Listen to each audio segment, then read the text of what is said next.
I always tell people, like, if you're not making a lot of money, you probably need to look at your network of people that you have, the relationships that you have with people. And, because money comes from people. Yeah. And so if you want to get good at making money, that means you have to get good with people. And so I always tell people, like, if you're not making a lot of money, then look at how you're treating people. It has to work or it has to work. Welcome to an episode of Accelerate the Great. I'm your host, Nehemiah Davis. And again, I get the opportunity to bring you some of the most phenomenal, some of the most impactful leaders in the world. And today I actually get to bring you one of my business partners and just an all-around amazing guy. He is my leadership coach. I call him when I need things like, hey, what about this? What about that? How do I communicate with this? And in this episode, I really want to unfold.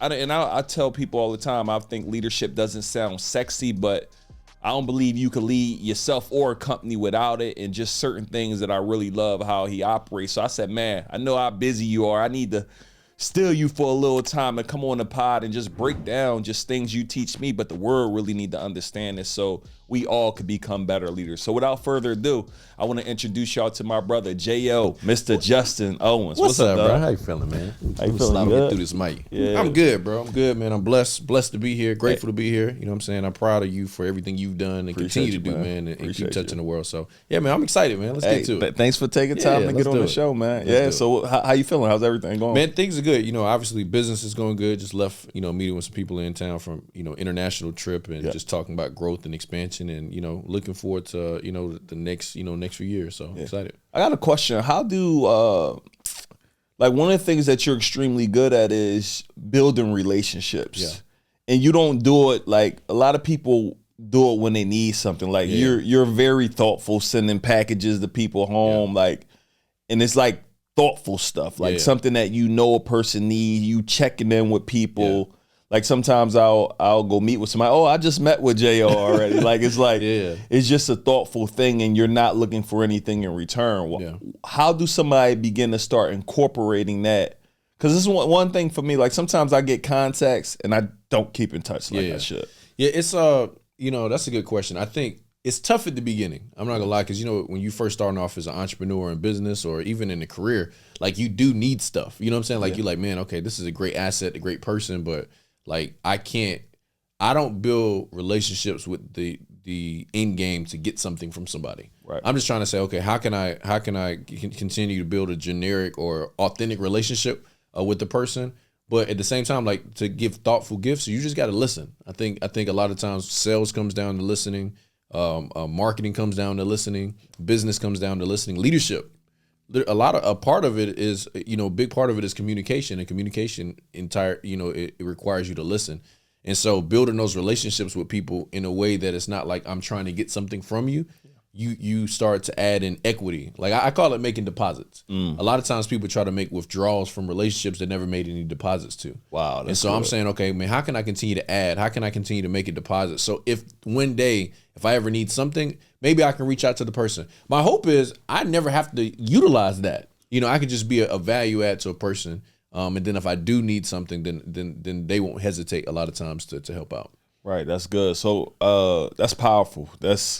And if people start incorporating that, it could be a game changer. But here, the challenge for a lot of people, I tell you, because it was mine for a while, because when you're building relationships with people, a lot of times you're going to be a better friend to them than they are to you.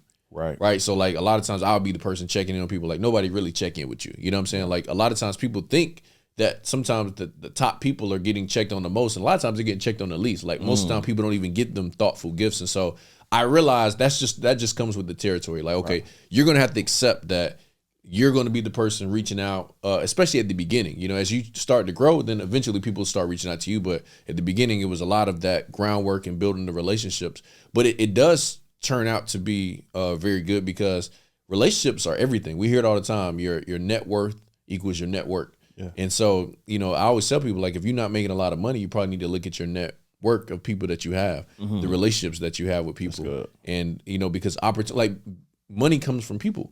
Yeah. And so if you want to get good at making money, that means you have to get good with people. And so I always tell people, like, if you're not making a lot of money, then look at how you're treating people. Because we've seen in entrepreneurship, anybody can make money. It's not very hard to make money. What's very challenging a lot of times is to keep it. Right. We see it in music. We see it in sports.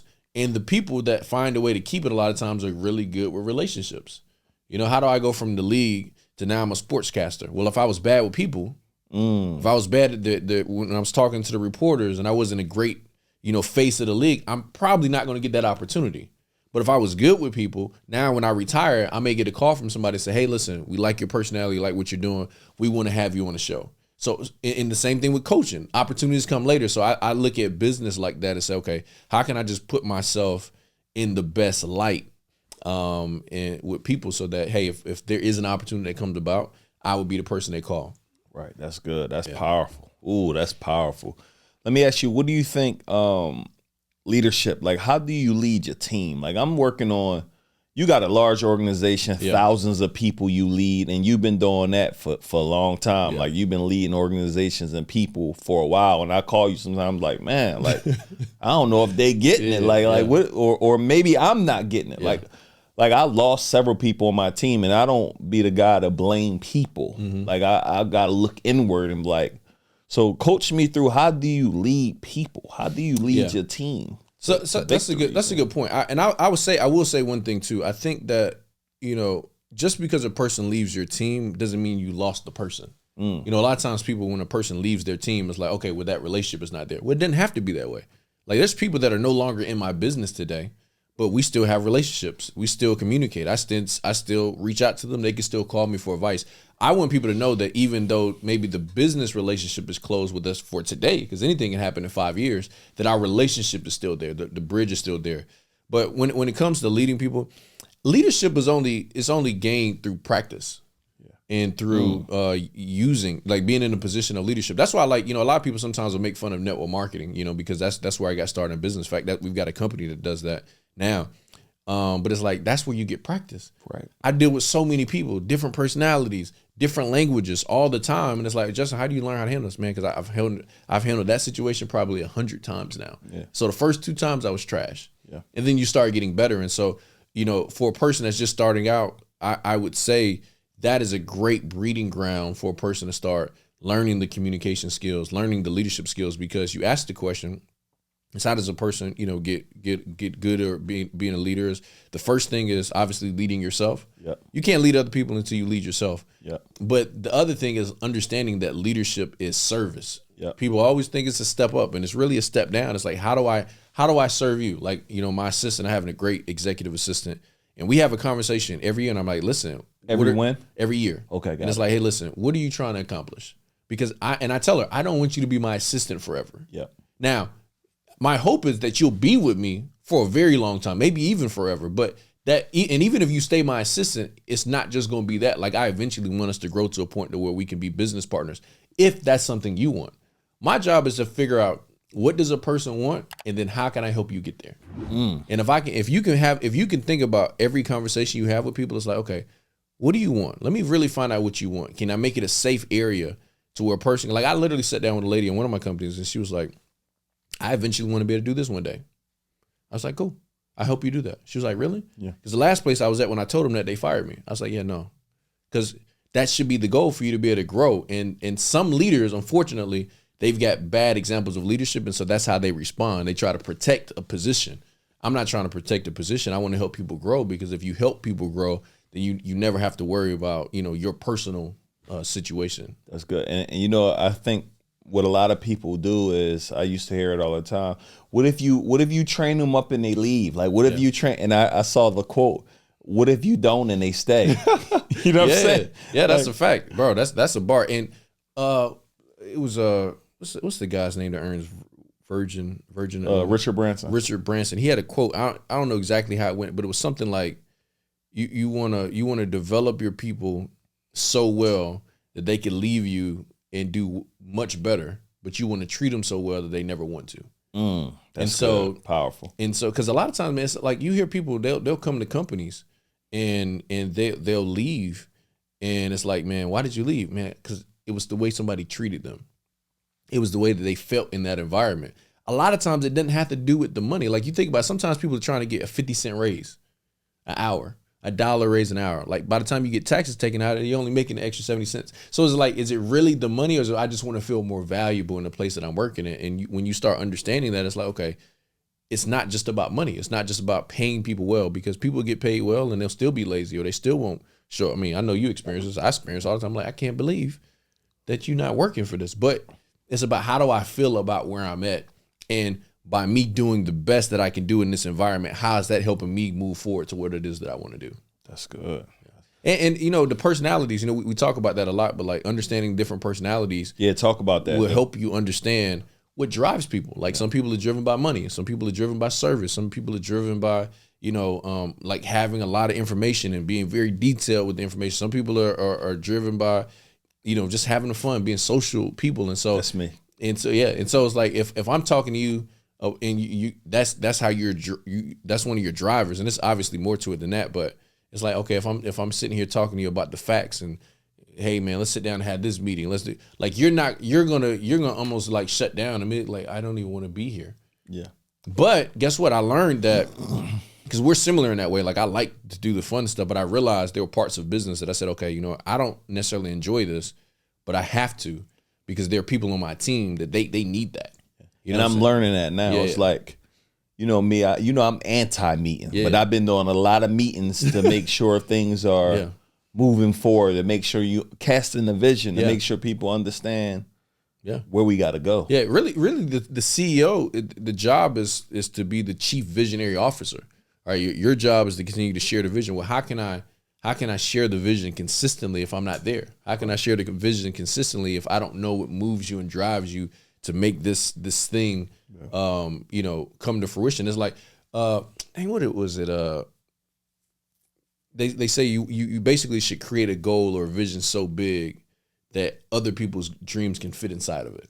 How do I make something where it's like, okay, man, you know, all of these people with all these talents would say, okay, man, I'm willing to serve my talents into this pool, because if I add it to this pool, man, everybody will be able to eat from what we bring in. So that's really, that's kind of like my philosophy when I'm working with people. It's like, okay, how do I drive them? Well, I got to have a relationship with you. Yeah. Like, do I know your kids? Do I know, you know, and you're really good about that. Like you ask about people's kids, you ask about the family, like you do that really well. And then it's like now people understand, like, I really care about you. The challenge with a lot of this stuff, Neil, a lot of people know this stuff, but they're using it with the intent to get a result. Right. I mean, like, okay, how can I? And it's almost like it's almost like the manipulation thing. Like I don't know if you've ever heard of the book 48 Laws of Power. Yeah, Robert Greene. Yeah, I personally I don't agree with a lot of stuff. I think a lot of stuff works, right? And you know, people use that tactic. I had a guy, because I never read the book. It was a guy that was with me in business, and he's like, I don't agree with this book, but I want you to read it so you'll know when people are trying to use it on you.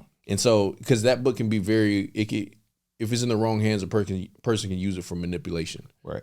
And so a lot of times people come into relationships or in business like, what can I get from Neo? Yeah, that's a lot of people. And the thing is, you know that instantly, because you like, oh, okay, you just want something. Okay, got it. Because when there's nothing for you to get, now you're gone. Like, those are the people that they'll suck everything out of a relationship, and then when their value is no longer there in their eyes, then they just move on to the next thing. I see it in internet marketing all the time. Right. Hey, let's collaborate for a little while, and then as soon as that's done, all right.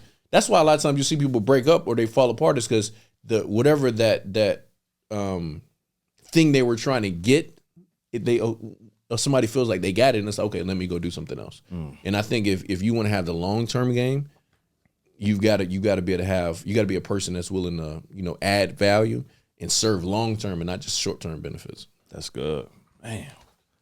I'm just sitting here thinking of all those times I messed up and stuff. Me too. But like I said, it's all practice, bro. Yeah. Trust me, I messed up a lot. Like, there's people that probably met me when I was 18 and 19, and they're like, man, it's a different Justin. Yeah. You know, how long you been on personal development now? Spiritually, since I was a kid. You know what I'm saying? Like, you know, my parents, they all, like the Bible principles. You know, growing up, I went to the Kingdom Hall, and we go and, you know, we were studying, and then, you know, a lot of our work was ministry. So we're going door to door and stuff like that. So a lot of that was personal development. A lot of times people talk about Jehovah's Witnesses knocking on the door. Like, that was me. I'm knocking on the door talking to you. That was personal development. Every week? Once a week? Yeah, every Saturday. Yeah. Every Saturday was the day. So that probably also created a sense of teaching you how to sell too. Oh, yeah. But it's you know, but really it's not even selling, man. Like, honestly, man, I ain't gonna lie. It's the best training program for any entrepreneur. I'm not gonna lie. Knocking on doors or network marketing? Or both? Both. Yeah. I just saw Kiyosaki just posted. I don't know if he said everybody needs to start with network marketing. Yeah. Bro, you should, because there's so many things. Because one, it's a relationship business. Yeah. You know, so it's a relationship business. So we just talked about it, your network. Yeah. I met so many amazing people through the industry. Matter of fact, there's a lot of top entrepreneurs that you see out there. I met them through network marketing. Right. You know what I'm saying? Yeah. And then I met people through those people through network marketing. So network marketing is really good. Anything door-to-door, ministry door-to-door sales is really good because you're getting in those reps fast right away. And network marketing is really good because it's just inexpensive. Like I always ask, like, all right, in network marketing, right? On the average, let's say if something's expensive on the higher end of network marketing, on the low end, you're probably gonna be looking at $50 to $100 a month. On the high end, max maybe $300 a month. Yeah. What businesses do you have right now that cost you $300 a month? Nothing. Everything always costs more. Everything costs more than that. And so like now if I'm getting into entrepreneurship, okay, well, man, if I make $1,000 in network marketing, my profit was $700 if it's on the high end. But guess what? If I make 20,000, my expenses stay the same. And so it allows a person to grow in a business that has high cash flow. Yeah. Because I always tell people, like, even if you look at some of the businesses we have, man, we make a good amount of money, but man, we spend a lot. Yeah. It's very expensive. We doing conferences, we made millions of dollars, but we spent over $1 million multiple times. Yeah. You know what I'm saying? Just on our last conference. That was just for the venue. That's not, to get people exposed to it and the other stuff that we do inside of it. And so it's like people don't see that side of business. And so that's why I say network marketing is really good for a person to come in, learn the skills, learn the communication skills, mess up, but get those skills quickly, and then you'll be off to the races because you got to get in a leadership type role quickly to experience it and master it. That's good. Man, it's so many. I feel like I keep saying, that's good, because everything is like, I'm sitting there, because I'm in this spot where I'm just working on being a better leader. Yeah. Right? Like I'm working on, like you sent me to John Maxwell training. I was sitting there listening to that. Yeah. And he's incredible at it, bro. He's really good. He's got the most leadership material out of anybody ever in the world. I got at least 5 of his books. Like he was cranking them books out. Yeah, no, he does. He writes. I think he's writing. He's got like 2 more books he's writing right now. Right. He's literally always writing. He's literally writing them himself. Yeah. Yeah. He has so many. I just assumed somebody was just cranking them out. I thought the same thing too. But then you'll see him and he has these little notepads of information and stuff he's doing, and obviously his team will take his notes and they'll put it together. But like he's literally writing the stuff out still to this day. He's like he'll be on vacation with his wife and they go away for an hour. Maybe she's at the spa. He's sitting by the pool and he's just writing his book. He's just writing because he's always refining, his ideas and thoughts and growing. So, what are you doing now to keep growing? Like, what are some things some leaders could be doing right now to just, if you already think you at the top of the game in your leadership, what's some things you should be doing to continue to grow as a leader? Yeah, well, you're never at the top. I think it's important to realize that. There's always somebody that's better. Yep. But you have to have a growth plan. Like it's a being intentional. It's like good, a growth plan. You've got to have a growth plan for yourself, but you also have to have a growth plan for your team. And so it's things that I'm doing every single day. And if you're that's why I love leadership so much, is because if I'm leading other people, they can tell when you're getting stagnant because you start repeating the same stuff. Wow. And not just repeating, like, there's principles. And so you're always going to be teaching around the same things. But it's like if a person was to go to church and somebody was giving the same sermon every Sunday. Yeah. It was fire last week, but now I come back here again, but it's the same one. Yeah. Then I come back a year later and it's the same one. It's like, okay, this guy, he ain't read no other scriptures. Bro, I be looking at like Marcus and Darius and all that. I'm like, yo, how are y'all coming up with a new word every Sunday? Because every time you read it, you're going to get a new revelation. But also what happens is every time you're reading it, you've met other people in between, heard things that are going on with people, things have happened in the world. And so now when I read this, I get something different out of it. Like literally for me, like I was literally just reading something matter of fact, on my flight with, in the Bible, they talk about the story of the talents. Yep. And it was like, one person was given 5 talents. One person was given 2, one person was given 1. And I'm not gonna go through the whole verse, but it was based. Matter of fact, let me see if I can find it. I'm gonna tell you exactly the revelation that I had on it. Which You've been spending a lot of time in the Bible lately? Yeah, man. Or how often? Man, I try to every day, bro. Every day. Because every time you've been speaking for about the last 3-4 times you on the stage, you bring a word in. Check it out. Look, all right, yeah. But you guys, man, I try to, what I've been on, and maybe we could even do this together, but I try to do like a chapter day in Proverbs, because Proverbs is like the book of wisdom. Yeah. Because Solomon is, one of the wisest people. But anyway, what I like about Solomon is that no matter what religion a person is from, historically, history tells us that Solomon was a real person. Right. So people can debate about everything else, but like Solomon is considered to be if you just look up history, he was a real king, he was a real person, so people can't deny that fact. But it's a really good book. Hey, sorry to stop the episode. I know you're probably wondering, Neil, I always see you with that brand on.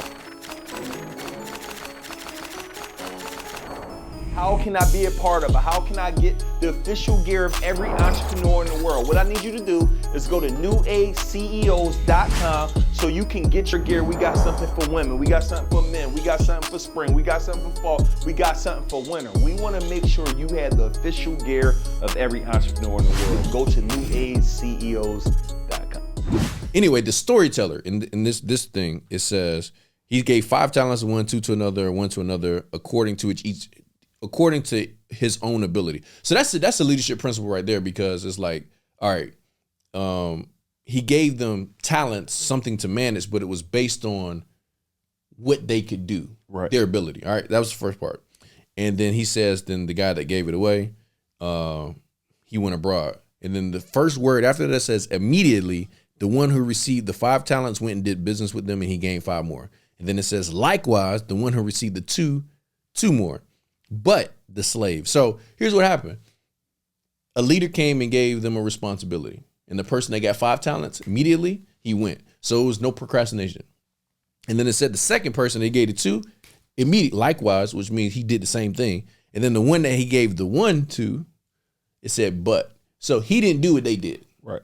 So what happens is there's sometimes in leadership, I always ask people this question. It's like, are you a person that's being like things are being worked around or things are being worked through? And meaning, like, you know how it is in business. Like if you go to somebody in your team and when you go to them, they get the job done, well, you gonna keep going to them. But what happens if you like, man, every time I get this person something, I feel like I need to do it myself. Right. Eventually you start working around that person because they don't move to action. They don't do things fast enough. And so I always tell people, it's like, there's some situations or opportunities you may be missing out on because of how you handle or mishandle a previous situation.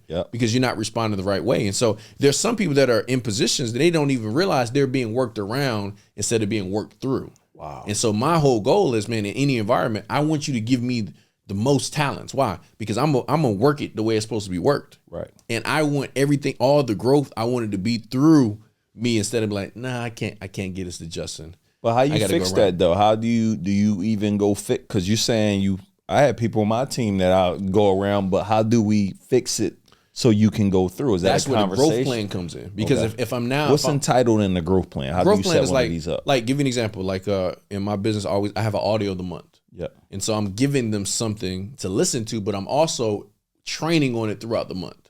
I'm gonna talk about it throughout the month. To this month?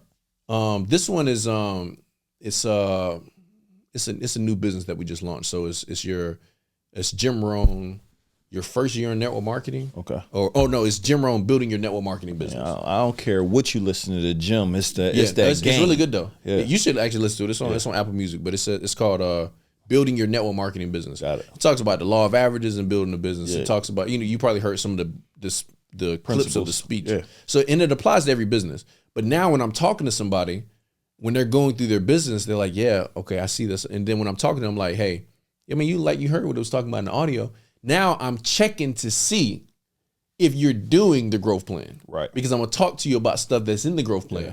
And now, guess what? When I'm training on this to the group, there should be a change in you as a person by listening to this information over time. So, like my assistant is amazing, but at the beginning she wasn't. And guess what? I wasn't amazing with her because that was my first time having an assistant. And so I had to learn, okay, man, let me talk to some people. What are some things y'all do with your teams? And it's like, okay. And then she's actually come to events with me, and she's taking notes with me. Why?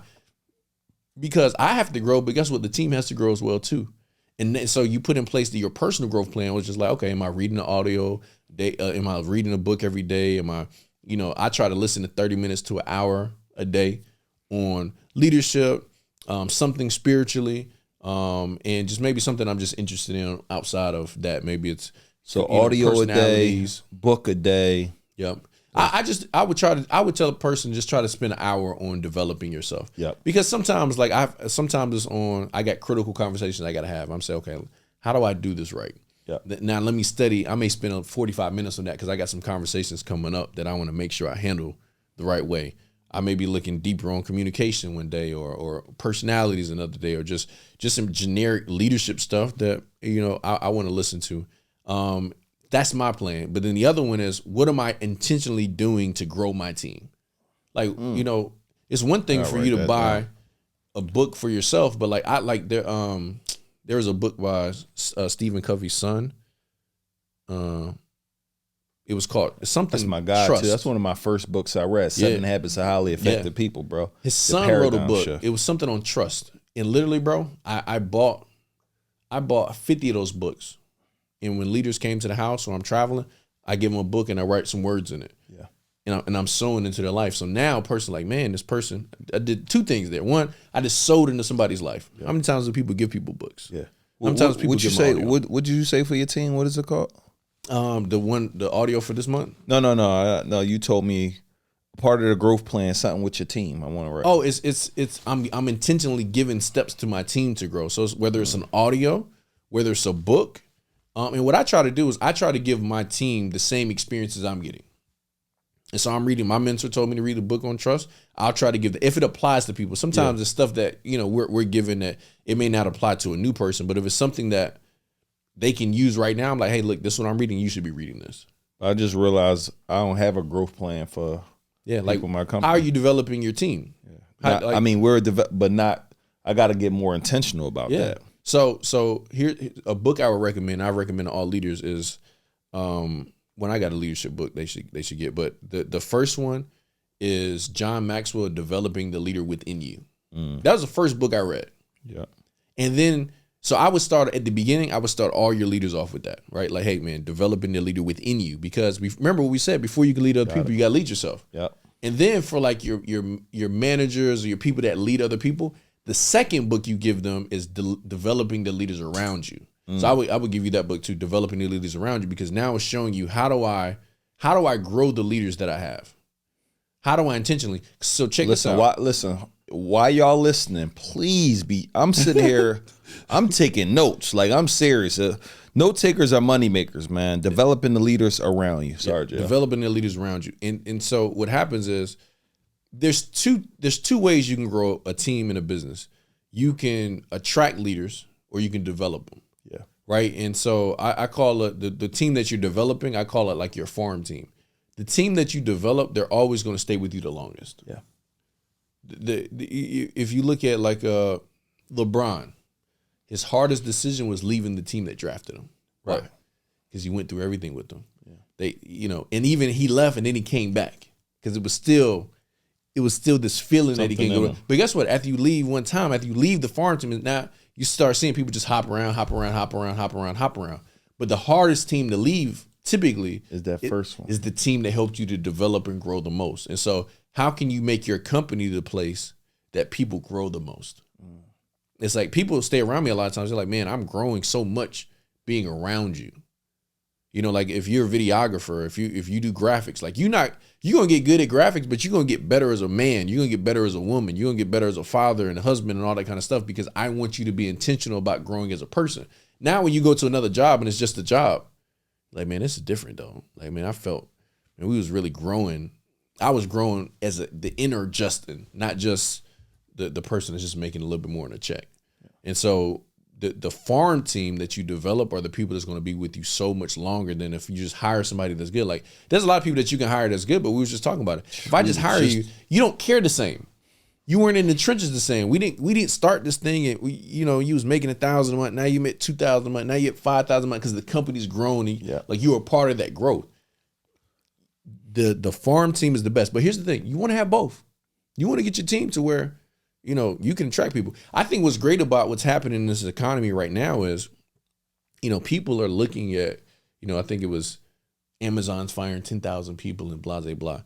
And, unfortunately for the people that work at Amazon, I know that's a bad thing, but man, it's a great time. Why? I mean, there's some small businesses that you've got some of the top people that you're going to be able to hire in the world that were at a high paying company. Wow, I didn't even think about that. It's like, man, people from Twitter, listen, Google. If I got a software company, I'm small mom and pop, man, I might want to invest some of the resources if I've been smart with my money or I've got assets that I say, okay, man, can I invest this into a person that, guess what, last year, I wouldn't even been able to hire them. Last year, they were grateful. They were happy where they were at, and they wouldn't even think about opportunity. Now they're unemployed. Man, can we hire them? Yeah. Now, and then can we bring some of those experiences and that experience that you brought over, that you got in this company over here, can you bring it to mine? Or, maybe if I'm at one of those companies that I did get laid off of, can I now take what I've learned and do something for myself and create a different environment? Yeah.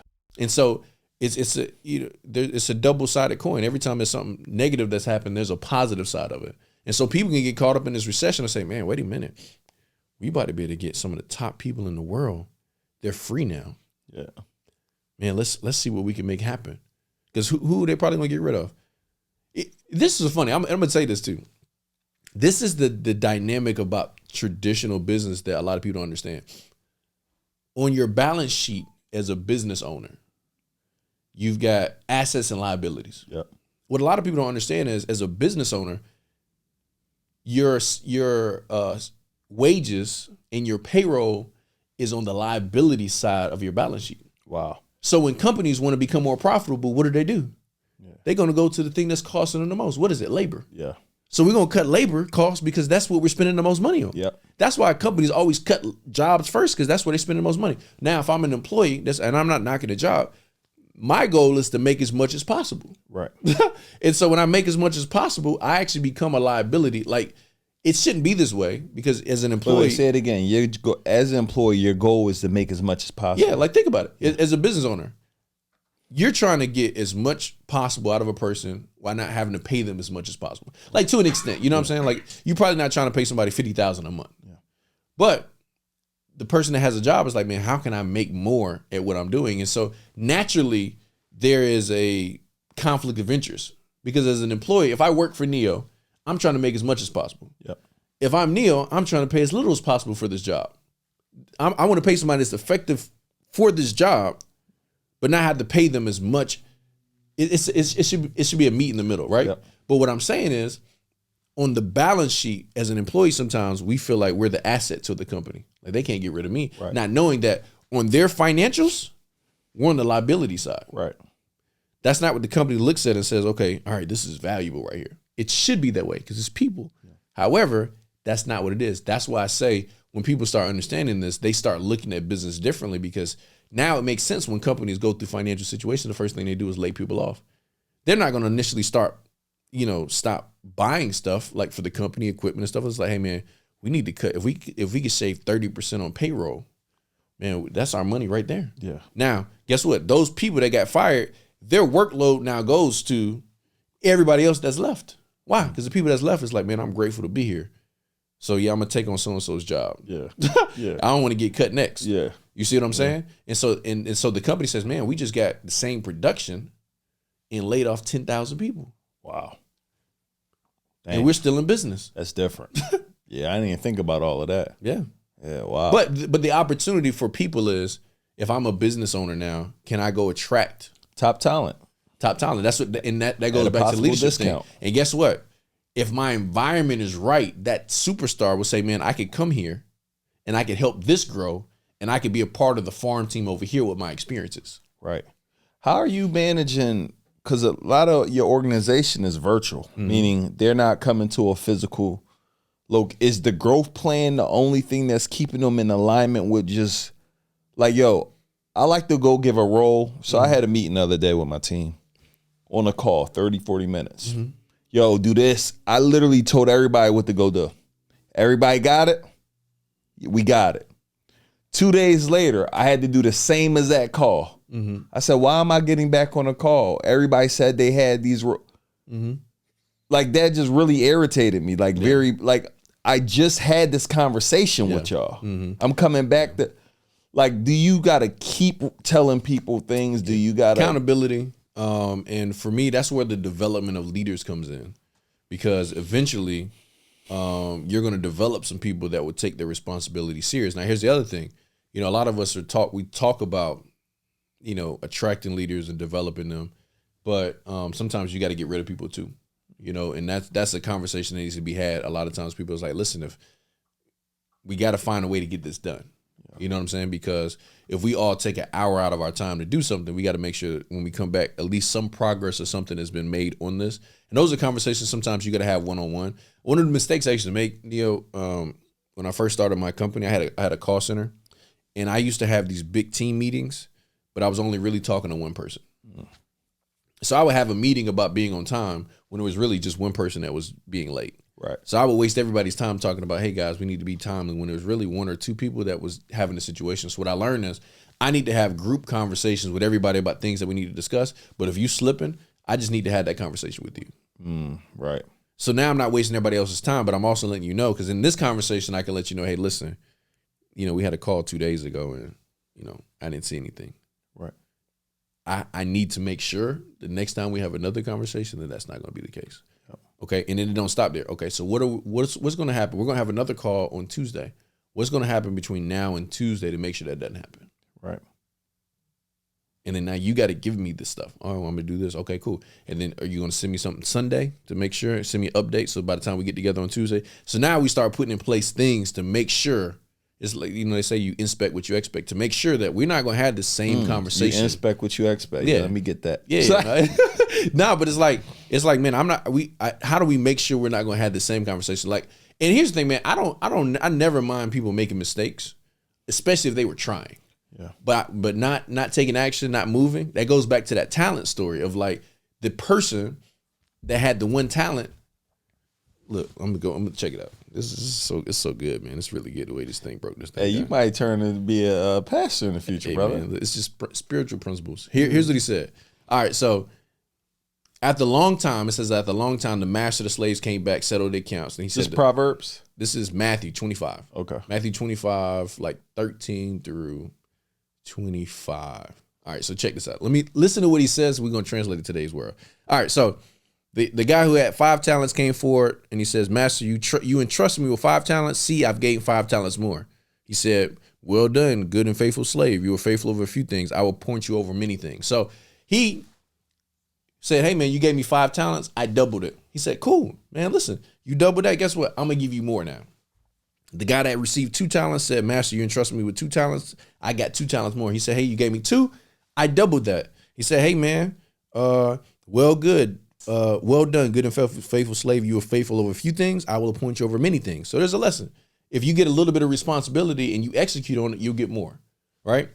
But then it says, finally, the slave that received 1, he said, Master, I knew you to be demanding, reaping where you did not sow and gathering what you did not winnow. So I was afraid, and I hid the talent into the ground. Here's back the 1 talent.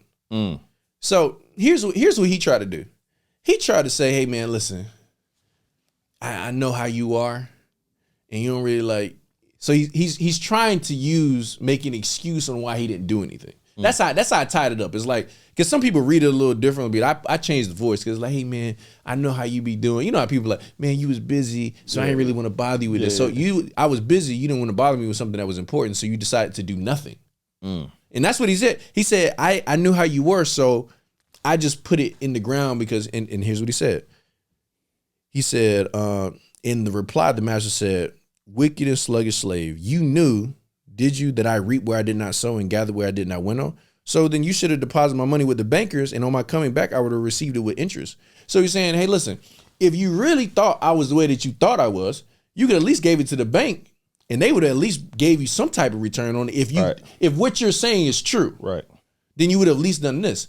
And so how I look at it is like, there's people that's like, man, well, I don't want to bother you. I don't want to do this, or I didn't do this because I didn't want to make no mistakes. Yeah, but that's no excuse for doing nothing. Why? Right. Because what happened is, here's what it said. The guy that did nothing, he said, therefore, take the talent away from him and give it to the one who has 10. So I'm gonna take the responsibility away from you and give it to the person that already had a lot of responsibilities, and you're eliminated from the situation. So what happens is if you don't do something with the little bit that was given you, you're not gonna keep the little bit. That's gonna be taken away from you too. And so how I looked at it, there's so many things in this. It's like, one, the guy that got the 5 talents, did he get the 5 talents because he had already executed on things before? So he just knew he could trust him with more. Right. The same thing with the 2. And the guy that had 1, this was his test period. And his test period was, hey, let's see how you respond. And once he saw that he didn't handle it the right way, he said, okay, I can't give you no more responsibility. And I think that's a double-fold lesson. It's like, one, from a leadership standpoint, entrusting the right people and figuring out who to give responsibilities to. Yeah. Okay. That's important. And then the other side is if I'm in that situation, I don't want to be the guy with the 1 talent that's making excuses, that doesn't execute because I may not get another shot. Are you analyzing? Could you just said something about giving people roles? Are you analyzing everybody's disassessment, their strengths, or with anybody that come in the organization, or are you kind of like, you see how they operate and then you give them roles based on, like one of my team members, Janice.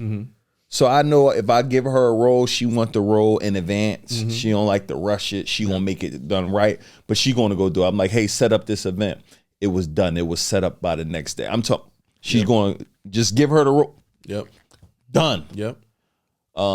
But I never read her disassessment or nothing. I just realized, oh, that's how she liked to operate. So I'm starting to learn how several people on my team operate, so I can give them roles that they are powerful in. Yeah, what I would do is I had definitely try to go through people's personality assessment, because once you get their personalities, why is that important for somebody listening? Because I just learned about personality assessments for my actual relationship with my wife, and that helped me. Oh, bro, it's everything. Yeah, it's literally everything. Like, I teach on it a lot, because once I understand how to best give you the information, then I know how to deliver it in a way it'll get done. So like that personality that you're talking about with her, she's a person that you're going to have to take the time to sit down and explain everything to her. Which, if you're a person that's on the go all the time, that may be tough. You'd be like, yo, we want to just be able to say, go do it. But that's not her personality type. Yeah, her personality type is, hey, tell me what you want. But guess what, though? When you tell her, you don't have to tell her again. Nope. You see what I'm saying? So that's a pro. Like, okay, I do have to spend the time, and I do have to sit down maybe 30 minutes and break. Okay, I went this here. They're probably not going to innovate too much, but they would do exactly what you say, and it's going to get done. Man, that's a powerful person to have. But then there's some people that's like, listen, I just need to tell you, hey, I want to have an event at this spot, and then eventually they'll get to a point where they develop it. But that comes with working with people over a period of time. Like the first time me and Audrey, we did an event together, I literally had to walk her through everything. Hey, look, this is how we find the venue. This is how we do this. This is how we do that. This is how we set everything up. Guess what? The second event, she did some of the stuff, and I was still checking in. By the third event, I ain't got to check no more, because I was doing it. But sometimes what people forget in a leadership standpoint, they forget that they still had to teach people one time. Like, we'd be like, okay, I hired somebody, hey, go do this. But did you ever show them how to do it? Right. I had to equip you. Like, one of a leader's jobs is to equip the people. It's not just to tell them, but did I effectively equip you? Did I give you the tools that was necessary to complete the job? Did I put you in the environment where you could get the job done? And then if I did that, now I got to say, okay, a lot of times what I do is... Hey, what's up? You're looking at this video because you are enjoying the episode. What I need you to do right now, I need you to like, subscribe, and share this episode below. I'm not going to ask you for anything on this episode other than share this with a friend. My goal is literally for this to be one of the most impactful, one of the most powerful podcasts there are, that moves people into action and takes people from where they are to where they want to be. And one other favor I want to ask, can you leave in the comments below at least 2 to 3 different comments on your biggest takeaways, what you're loving the most, and one thing that you're going to do to push yourself closer to your goals and your dreams. So again, thank you so much for tapping in. Get back to the episode. I'll do it for somebody. I'll do it, they watch. Then they'll do it, I watch. And then guess what? Now they can go do it. And then eventually they'll be able to do it and teach somebody else. And then keep that process going. You see what I'm saying? That's why companies have operating policies where it's like, okay, this is how we train people to do this. It's like, man, it's a way to duplicate things intentionally. Yeah. Like, so the personality piece is important for that, because now I understand how to move each and every single personality in a way that I can make sure they receive it. That's why franchises work. Yeah. They got system. Yeah, I was just watching The Founder again, and they at the time they called it the Speedy system that they created. And I was like, that's how they duplicate. Yeah, all the time. And I do it, man. Even now, like, you know, you got the podcast, I got the podcast, bro. We're doing the same thing. Hey, look, this is the what we're gonna be doing for every episode. Yep. Type this out. We're doing this. All right. So everybody go through this checklist. Make sure we ain't missing nothing. Yep. By this time, then guess what? By 90 days of us doing this, we should have a system that works that anybody can just grab and be like, okay, this is what we know. Plug into. Yep. And I'm telling you, man, for anyone listening, like, make sure you are documenting what your staff do, because if somebody leave, you want to be able to pick right back up. It's like nothing never happened. Yeah. And guess what? Or even if they stay. Yeah. Because eventually they're gonna have to train somebody. Like, remember, the goal is for people to grow. So I always teach people, hey, listen, we need to be documenting this, because eventually somebody's going, maybe it's a year from now, maybe it's 5 years from now, they're gonna probably do what you're doing. Yeah. Even like D-Rock, the guy that does Gary Vee stuff. He was his personal guy for a long time, and he still is. But guess what? Now D-Rock manages other videographers. Yeah. And so he wasn't thinking like, oh man, I don't want to teach nobody else, but now because he can teach somebody else, now he's in charge of the whole. I saw he made a post the other day. He's hiring people now for Gary Vee. Wow. You see, but this was a guy. But guess what? This is a guy that started off working for free for Gary Vee. Yep. Then he worked his way up. Now he was his main guy. Then he was putting into content. Then they start working with 2 or 3 video. You know what I'm saying? So now he started growing. Like, a lot of people, man, they start developing people and they stay with them. And now it's like, man, now this guy went from just being a free videographer to, man, he's running the whole digital side of his business. Yep. How? He served his way in. He leveled up. And then he decided, okay, you know what? Let me start figuring out how we're going to do this thing consistently. So now I can manage that. Because now we got to put out so much content. Well, I can't be the only person that can do this, because it's the information in your role is not that. Like, there's videographers everywhere, graphic designers everywhere, there's speakers everywhere. Like, your difference is not in just knowing how to do something. The difference is in scale. Yeah. And can I teach somebody to do, even if it's not 100% of what I can do, 50%, because now we can grow. Hey, listen, on this episode, I want to take, and I know y'all going to see ads, but I got to take a quick commercial break and just acknowledge JL, because a lot of people don't know, like, I'm one of the owners of New Age CEOs. Y'all see it with the gear on, actually Circle CEOs. He actually the designer of all the clothes. Like, this dude, wow, with the designs. But we got a brand, y'all, New Age CEOs. You go to newageceos.com, and I'm just excited to be an owner. It's the official gear of every entrepreneur in the world. Like, I wear it pretty much every day. He wears it every day. But I was able to, and I share this, I was able to get in that business because I was wearing a brand. I was repping the brand. I was being a resource player, not asking for no discounts, no deals. And then JL came with an opportunity where I was able to be a partner. So I need people to know kind of that story how you talked about D-Rock. Like, just because you start at a level don't mean you're going to finish at that level. Correct. Yeah. And here's the thing, bro. People will hear that story and they'll go try to do it someplace else. But that's the thing. There's nothing wrong with trying it. But it's like you wasn't doing that to try to get that. Yeah. You understand what I'm saying? You were just doing that. Like, man, I bought so many people clothes and support so many people's stuff. And I'm like, if somebody came with me, I would have to look at it. It would have to make sense. But I was doing it because it was just. You wanted to. Genuine. Yeah, you know what I'm saying? The same thing with you. And I was like, man, this guy's really rocking the brand. Like, he run the brand. So like, you know, let me talk to him. And it was still a conversation. Hey man, look, this is where we are. This is where we want to grow. And I know we got some fly stuff that's gonna be coming next year. You know, because it's a great message. But it's like, you have to find an environment that you're willing to serve in. You know, and any environment I'm in, bro, whatever I'm getting paid, I always try to add more to it. Yeah. I'm like, okay, all right, this is what I'm getting, but man, I'm gonna add so much value over here. Even like the company I'm in now, it's like, okay, people can recruit people because I'm in the company. Yeah. They'll use Justin being a part of the company as a way to be able to enroll people into the company. Your value should be beyond just yourself, and that's what you did here. It's like, hey man, let me support the brand. Let me you invited me on a call one time, and then you bought shirts for people. And I was like, okay, this guy, and you didn't ask me for no discount for it either. It wasn't like, hey man, can I get 25 shirts for my inner circle? It was like, as soon as it was done, I saw an order. It was like maybe $1,000 or $1,200. I don't forget what it was. I was like, oh man, this dude came on the. I served on the call. But guess what? How many times have I went on somebody's stuff and they never did anything? I was like, oh man, this is a guy that really rocked with the brand. Same thing with Jason. Jason was the first influencer that I got.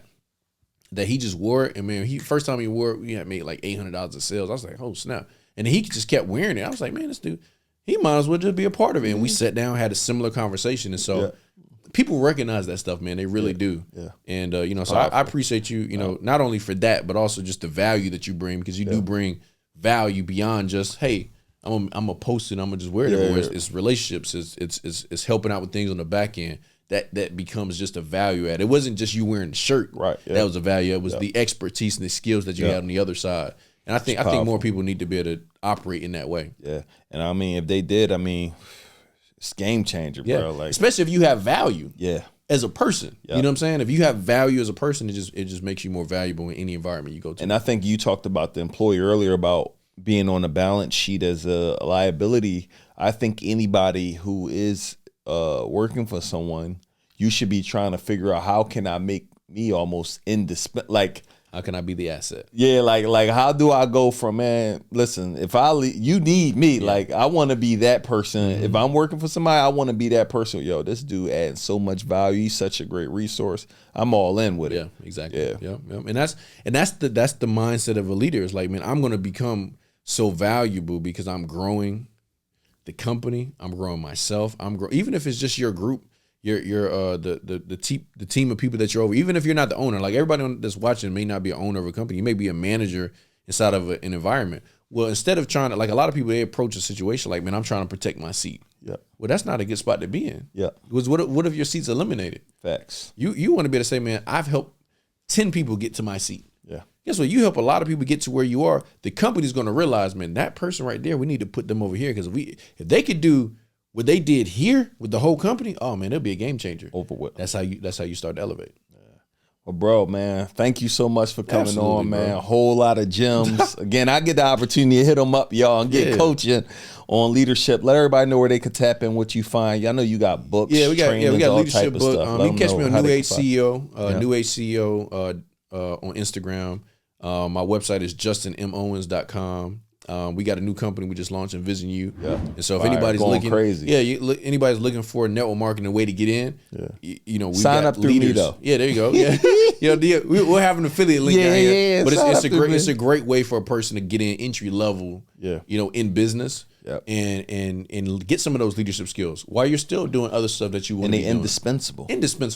It's like I tell people it's like a country club for entrepreneurs, because you get a chance to get in part of an environment of people that are successful in so many other capacities in their life, but you can come over here and learn the communication skills, learn how to be a better presenter. People like, Justin, how do you speak so well? Man, that's because I did thousands of presentations over the last few years. It's just like, I could just do this stuff all the time, but it don't happen by accident. Yeah. So it's a great place to do that. Of course, newageceos.com for the clothing brand. Y'all see it.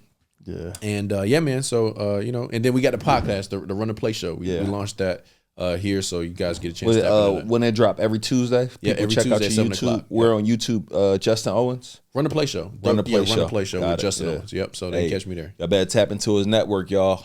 Powerful. So thank y'all so much for tuning in to another episode. Make sure y'all just tap in. Goal is to keep bringing you the best guests in the world to help you elevate. So let's get it. Let's go.